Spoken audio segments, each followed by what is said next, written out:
Yes, you should be Yeah, good I to think go. now it's streaming on YouTube. I can see that Yes. and recording. Yes, perfect.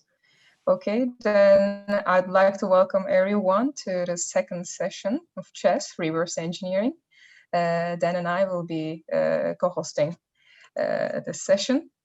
So I will try to introduce the papers firstly. There will be like 5 minutes each introduction of the papers.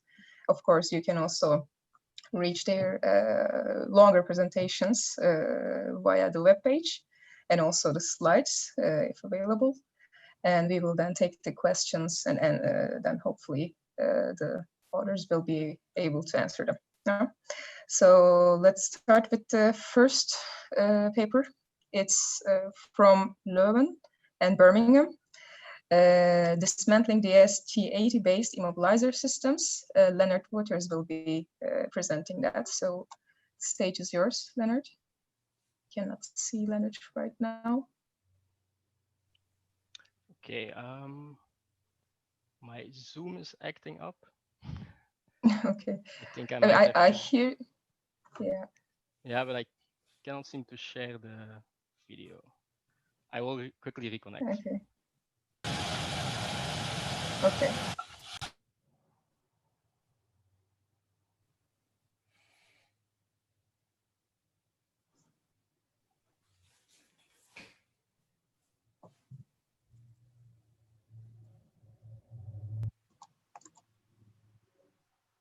Okay. You can see the slides? Perfect. Yes, now it's perfect. Yeah, please So go thank ahead. you for the introduction. And this is a short presentation about our paper called Dismantling DST80-based immobilizer systems. It was a collaboration between the Center for Cybersecurity at the University of Birmingham and the COSIC Research Group at KU Leuven. Now, often, if you watch a movie, they will depict a car thief that opens the dashboard, touches two wires together, and then drives off with a car. In a modern day vehicle, that is no longer possible because of something called an immobilizer system. This system consists of both the key fob with a transponder chip and an immobilizer ECU. Now, in this paper, we looked at a few of these immobilizer systems as they are being deployed, and we looked at how secure they are. Specifically, we looked at systems that use the DST80 cipher.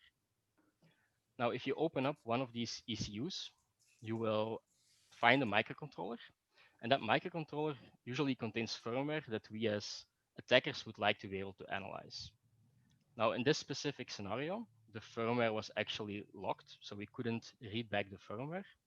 In order to get the firmware out, we had to resort to voltage fault injection. Now, once we were able to recover the firmware, we were able to reverse engineer the proprietary DST80 cipher.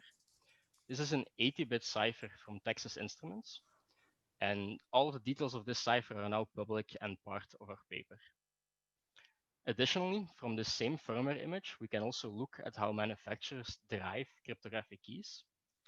And from this, we figured out that Toyota derives the cryptographic key for each key fob from publicly readable transponder data. For example, the serial number of the transponder chip. Kia and Hyundai decided to use 4 key bytes, a common over all of the cryptographic keys that they have, and only 3 key bytes per key fob are random. So in practice, this means that someone can walk up to the key fob, communicate with the key fob for a few seconds, and from that simply derive the cryptographic key. Now, assuming a manufacturer uses random keys, there are some other issues that could occur, for example, configuration vulnerabilities.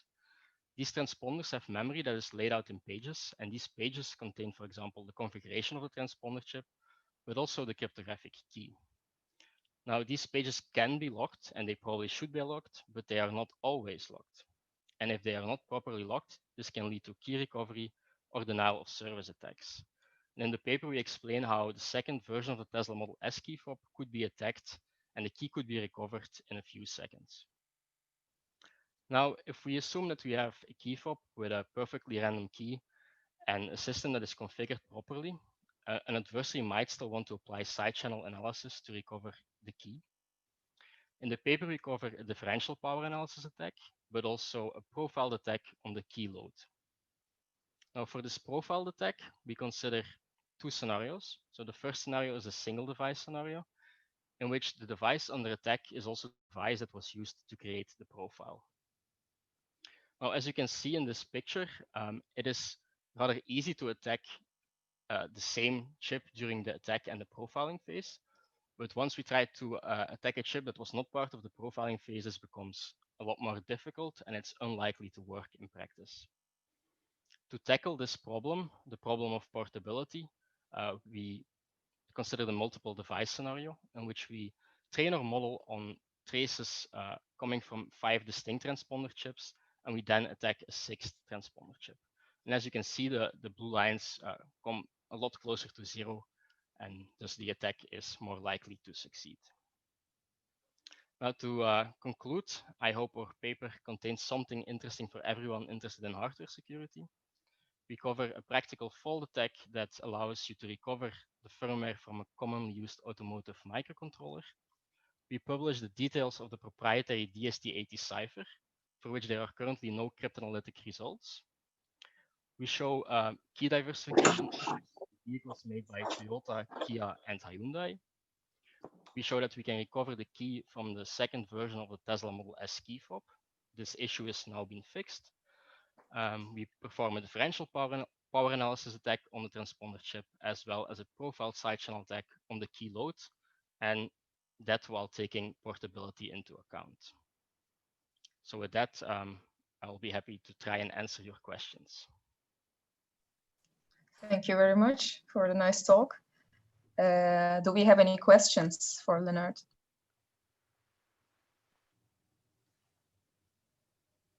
So you can, yeah. Yeah, so everyone else, you can post them in the chat or on Zulip, but in the meantime, maybe I have one question. So I thought one thing that was really interesting about the work was sort of the ability to figure out the details of this DST80 cipher. Can you speculate maybe on why they would have chosen to use a proprietary cipher like this? I think it's something that's common in a lot of these immobilizer and keyless entry systems. And I think maybe it's something that has grown historically. So I think the first transponder chip that used cryptography was also made by Texas Instruments, and it used the DST40 cipher, so a 40-bit key. And then after a while, Bono et al., they reverse engineered the cipher. They were able to brute force the key using an FPGA cluster. And then Texas Instruments had to come up with a fix, and DST80 was its fix. So they doubled the key length basically. And then I think it was just convenient for a lot of manufacturers to just basically use the same chip, toggle 1 bit, and then get 80 bits of security, hopefully. But so now Texas Instruments also sells similar products that use AES, for example. So at this point, there's really no reason to still use these ciphers. Good. Very good. Okay. Actually, just to also, comment about or ask about how companies like react to that for the disclosure. How did it go? Can you elaborate a bit there? Surprisingly easy this time around. So I think only Tesla has a real security contact. And for the other companies, we went on LinkedIn and we tried to find people that work in the security department. Then once we found people and they gave us their email address, we provided them with a short report that detailed the specifics of the issues in their system. And then with one manufacturer, we also had a call to explain in more detail what the issues were. And they were okay with it. They only asked us to remove some of the constants that they use in the key diversification algorithms, because that would make it, of course, more easy for someone to replicate the results. Okay, thank you. Yeah, we still have time for maybe a quick question. We just have 1 minute. May I ask a question shortly? Please. I'm Amir. Just about the algorithm. Is it a proprietary algorithm for ST, or anybody who signs the NDA has access to this algorithm? I assume if you sign the NDA with Texas Instruments, you get access to the algorithm, because most of the ECUs implement the cipher in software. And in order to implement it, they need to know how the cipher works exactly. Okay, then ST already knows about this So reverse engineering step. Yes, we contacted them. We also gave them information on the side channel attacks and so on. And what they did was to update their data sheets for these specific chips, and they now have a link to the more modern chips that use AES. Very good. Thank you. Thanks. Okay, thank you very much for the questions and also for the presentation. So let's switch to next talk. This work is from Bochum's Horst Gers and Max Planck Institutes together with Technion from Israel. It's Dana, I hope I read correctly, in Universal Data Flow Analysis for Gate-Level Netlist Reverse Engineering, and Niels Albertus will be presenting.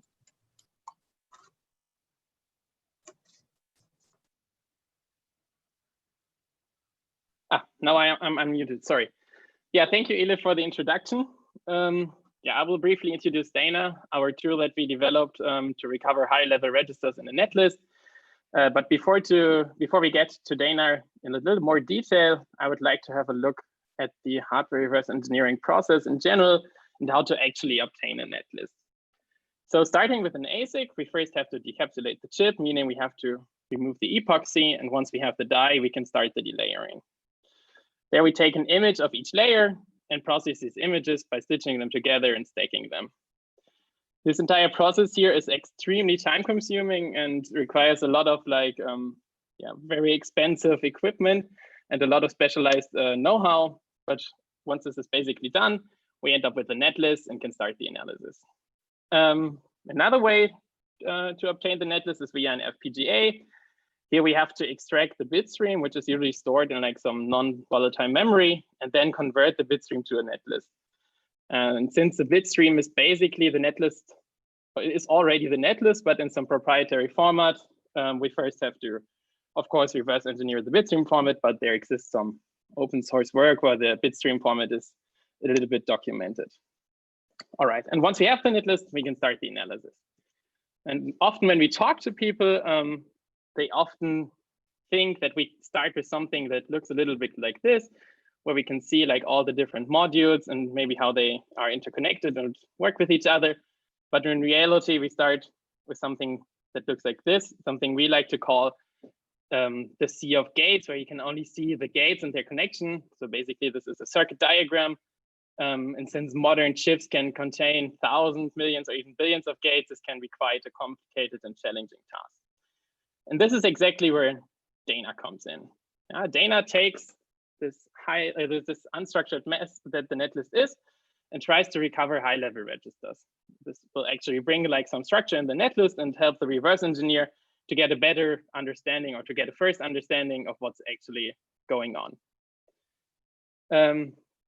For the register recovery of Dana, there is no user input required. It runs fully automated, but a really cool feature is that you can apply a priori knowledge to the tool, which can be used to assist the tool. In this case, you can apply like the expected size of registers. For example, if you already know that you're analyzing a 32-bit CPU, you're probably expecting the netlist to have some 32-bit registers, and you can tell that to Dana and it will give higher priority to registers of this size.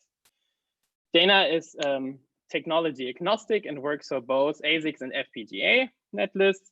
And the output of Dana can be used to easily generate data flow graphs. In the paper and also in the video, we discuss two extensive case studies. One is about the OpenTitan, which is a root of trust SoC developed by Google and the Low Risk Initiative. And another case study is about how Dana could actually be used for Trojan detection. We evaluated Dana on 9 cores in total, that we synthesized for both FPGAs and ASICs. So we have like 3 CPUs, 5 cryptographic cores, and the aforementioned OpenTitan. And our experiments show that Dana is able to almost perfectly recover all registers in these netlists and does it in like only a matter of minutes. So even on my standard laptop, this even for like huge netlists never takes more than 15 minutes to actually, and that is for large netlists, to actually recover the high-level registers. This is a little teaser of our analysis of the OpenTitan. Here we were looking for the cryptographic components of the OpenTitan, which are represented by the AES and HMIC. And just by using Dana and analyzing the data flow, we were actually able to recover all key registers of both the AES and HMIC. So this is just a little teaser.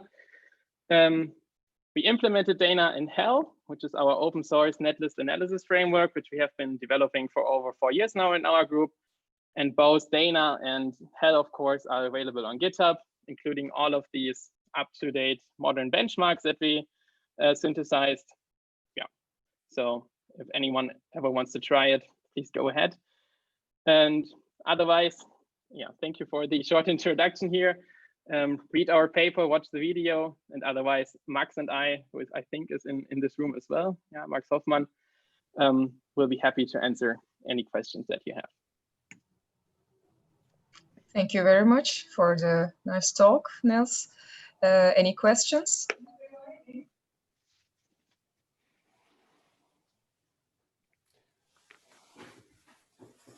So we have one question coming through from Zulip here. Does Dana support asynchronous circuits? Asynchronous circuits, yes. Yeah. I mean, we support like all kinds of sequential gates like flip-flop or latches, and even you could even like define RAMs or whatever you have in your FPGA netlist.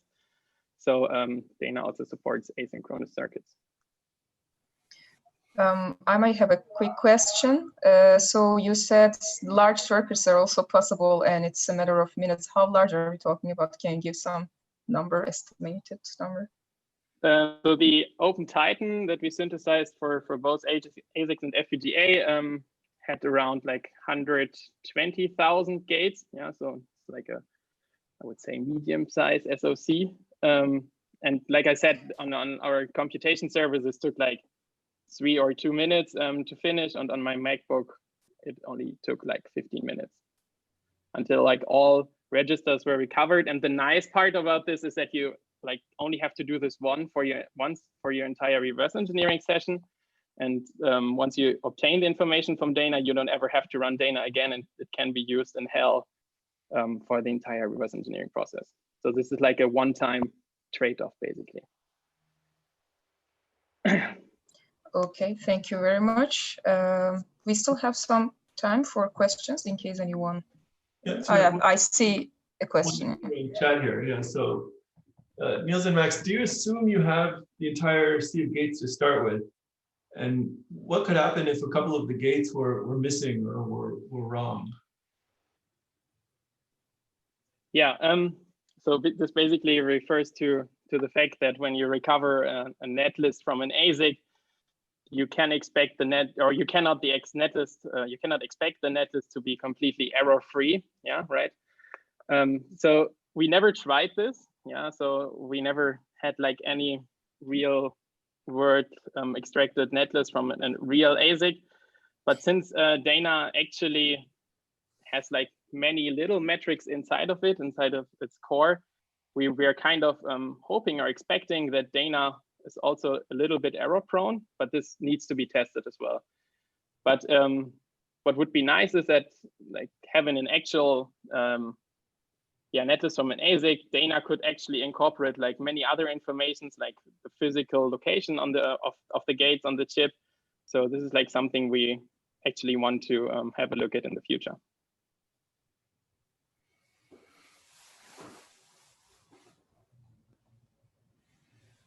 I see a question from Helena.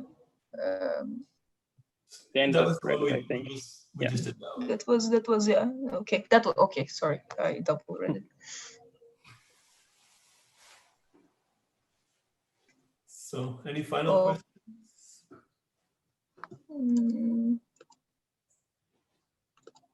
I do not see any other question on any side.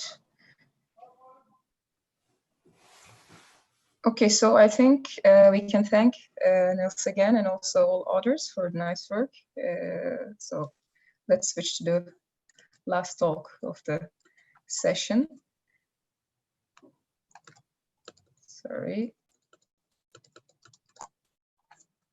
Yeah. So it will be Kaslar from a security corruptibility trade-off resilient logic locking scheme. It's joint work of Illinois and Florida universities. And sorry if I pronounce wrong, Shaolin Zhu will be presenting this talk. Okay.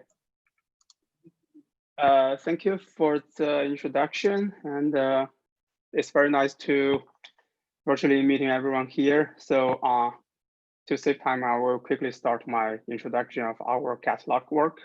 So again, this is joint work with University of Florida and Northeastern University. So the basic background of our work is the global semiconductor supply chain. You know, usually people only design the chip here and there, but they all outsource the IP or IC for the fabrication in a different location. In this globalized supply chain scenario, you encounter a lot of vulnerabilities, like the foundry can be threatening, they can be malicious. You have IP, IC piracy and theft, or you have a hardware Trojan potentially being injected and overproduction. Or even in the field, you have a lot of problem like cloning and design exploitation and tampering, or even in the third-party IP, you have several other problems like hardware Trojan, IP piracy, like so. So based on this big background, people proposed the idea called logic blocking.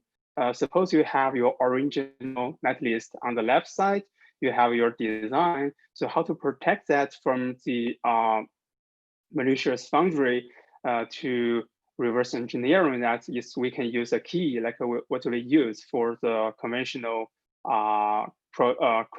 cryptographic protocols. So if you only have the correct key, you can fully unlock the functionality of your netlist. So in this big logic locking topic, people propose different misers as well. You know, like any other topic, also come up with a lot of attacks. One of the most representative attack is called SAT attack. So the threat model of SAT attack is the attacker can actually buy a unlocked, which we can call it a golden reference circuit from the market, because when the customer buys the circuit from the market, of course, it should be unlocked. So now when I have the golden input and output truth table, I can use that as a reference and feed the information into my SAT solver. As a malicious foundry, I do also have the netlist, even it is locked version. So if we run this SAT solver, and gradually we can rule out some wrong input and output pairs. More specifically in this algorithm, we call this DIPs, the distinguishable input pairs. So if you can see, like we can highlight with the red color here, if you see different distinguishable input pairs, which its output is different from the golden chip, which means the current key you given into the circuit, it is wrong. It's a wrong key. So by running the SAT solver, we can gradually rule out the wrong keys, and finally we can keep the correct key in our search space. Now we can unlock the circuit as attacker. So to mitigate the SAT attack, people also come up with many different countermeasures or methodologies. The most representative is anti-SAT and Sarlock. So this all like coming up or emerging new methodologies propose some new requirements for the logic blocking scheme. Like it should be lightweight, because you never want a key component to even take more or consume more power or hardware overhead than the original design netlist. Should be lightweight. Second is it should be resilient to different attacks, like more attacks are coming out, like a SAT bypass in CHES 2017 and removal attack as well. So if you want a new countermeasure or new method to combat all these attacks, so you should at least evaluate everything, which become more and more challenging. So in our work, we proposed a new locking method called cascaded locking. By cascade, we mean the the key structure or the key component. It's actually in a cascaded tree structure.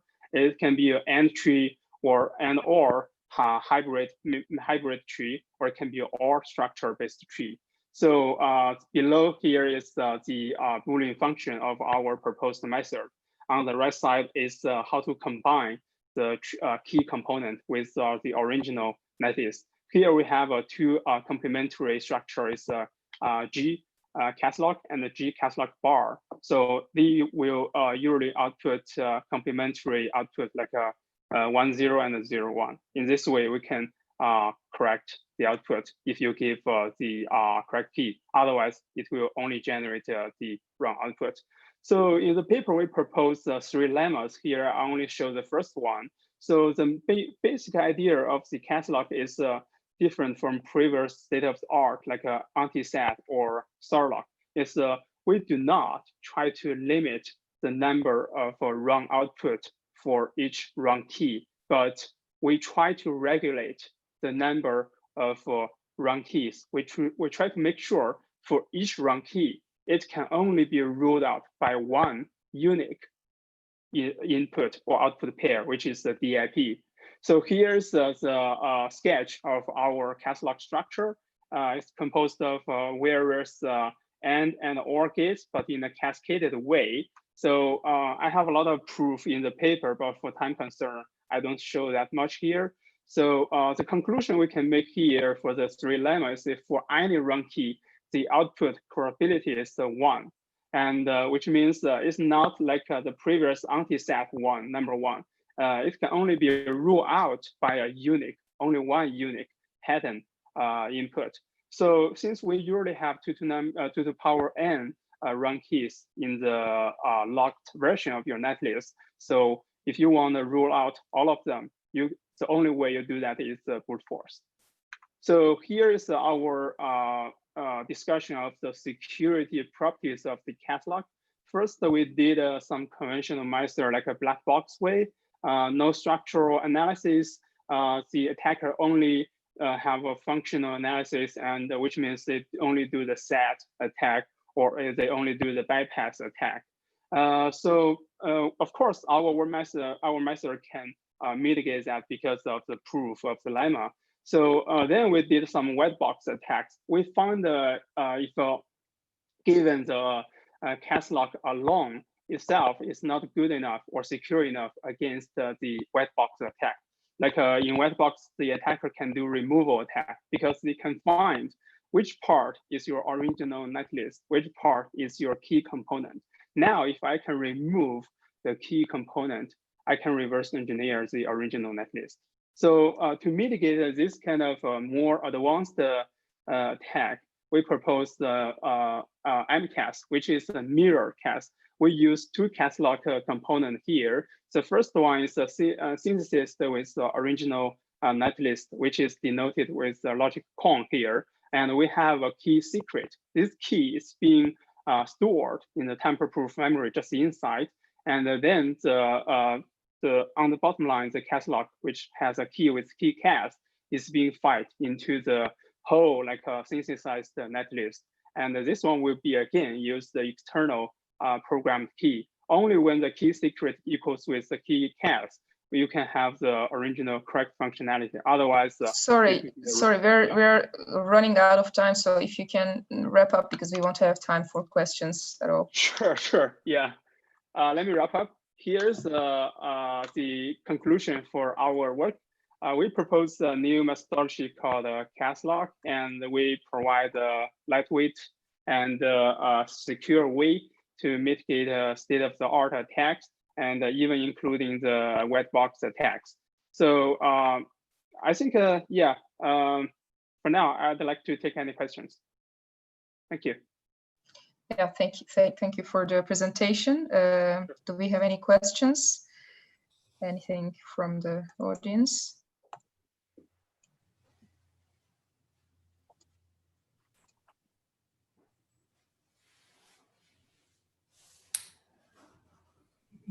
So there's none that I see. Yeah.